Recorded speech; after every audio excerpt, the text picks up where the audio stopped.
सद्गुरुदेव भगवान की। बोले श्रीमद् भागवत महापुराण की जय। इस भागवत सप्ताह ज्ञान यज्ञ के पावन पवित्र अनुष्ठान भगवान की पावन श्रद्धा को प्रणाम करते हुए हम आज की कथा में प्रवेश करें।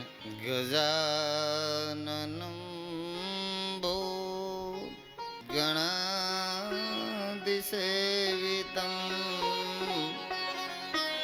कपितजम्बूफलचारुभक्षणम् उमासुतं सो विनाशकारकं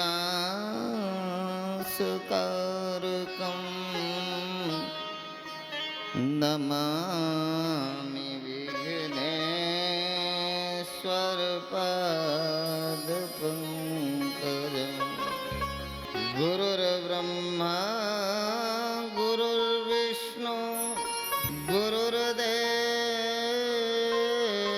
महेश्वरा गुरुः साक्षात् परब्रह्म तस्मै श्री गुरवे नमः। मनोजवं मारुततुल्यवेगम् जितेन्द्रियं बुद्धिमतां वरिष्ठं वातात्मजं वानरयूथमुख्यं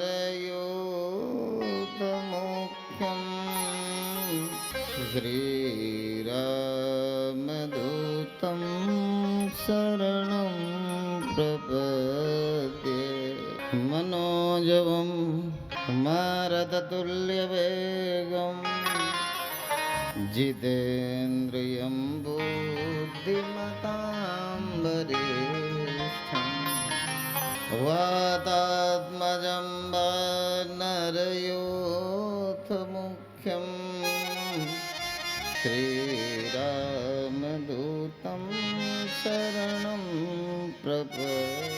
सच्चिदानन्दरूपाय विश्वोत्पत्त्यादिहेतवे तापत्रयविनाशाय श्रीकृष्णाय वयं नुमः। बोलिए श्री सद्गुरुदेव भगवान की। बोलिए वृंदावन बिहारी लाल की जय।